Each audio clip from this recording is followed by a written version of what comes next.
இயேசுவே உம்மை வணங்குகிறோம், எம் வாழ்வை உமக்கு அளிக்கின்றோம், உம்மை அன்பு செய்கின்றோம். இயேசுவே ஆண்டவரே, நாங்கள் இந்த உலகத்தில் எவ்வாறு பேறு பெற்றவர்களாக இருக்க வேண்டும் என்று இன்றைய நற்செய்தி வாசகத்தின் மூலமாக எங்களுக்கு வெளிப்படுத்திய உமது மேலான கிருபைக்காகவும் உம்முடைய நல்ல வார்த்தைகளுக்காகவும் நன்றி சொல்லி உம்மை ஆராதிக்கின்றோம்.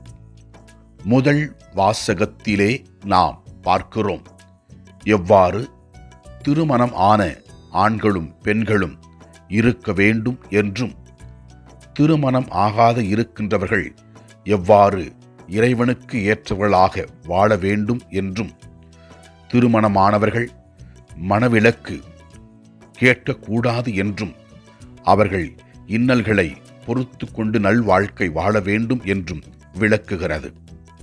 நற்செய்தி வாசகத்திலே ஆண்டவர் இயேசு கிறிஸ்து யாரெல்லாம் பேறு பெற்றவர்கள் என்று கூறுகிறார். ஏழைகள் பேறு பெற்றவர்கள், பட்டினியாய் கிடக்கின்றவர்கள் பேறு பெற்றவர்கள், மேலும் நீங்கள் ஆறுதல் கூறும் பொழுது பேறு பெற்றவர்களாக இருக்கின்றீர்கள் என்றும், இயேசு கிறிஸ்துவின் பொருட்டு நாம் ஒதுக்கப்படும் பொழுது பேறு பெற்றவர்கள் என்றும் துள்ளி மகிழ்ந்து கொண்டாடுங்கள், ஏனெனில் உங்களுக்கு கிடைக்கும் கைமாறு விண்ணகத்தில் மிகுதியாக இருக்கும் என்று ஆண்டவர் இயேசு கிறிஸ்து தெல்லம் தெளிவாக கூறுகின்றார். எனவே ஆண்டவர் இயேசு கிறிஸ்து கூறுகின்ற வார்த்தைகளை கேட்டு அதன்படி நாம் நடப்போம். அப்போது இறைவன் நம்மையும் நம்மோடு இருப்பவர்களையும் ஆசீர்வதிப்பார்.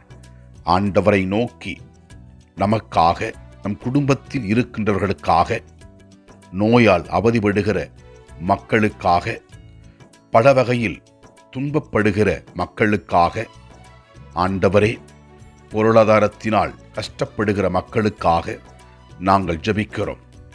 இதோ நாங்கள் உமது சாட்சிகளாக இந்த உலகத்தில் வாழ தூய ஆவியின் கொடைகளை எங்களுக்கு கொடுத்தருளும். ஆண்டவரை நோக்கி நமக்காகவும் நம் தனிப்பட்ட தேவைகளுக்காகவும் ஜெபிப்போம். எல்லாம் அல்ல இறைவன், தந்தை, மகன், தூய ஆவியார் நம் ஒவ்வொருவரையும் ஆசீர்வதிப்பாராக. இயேசுவுக்கு புகழ். மரியே வாழ்க. ஆமென்.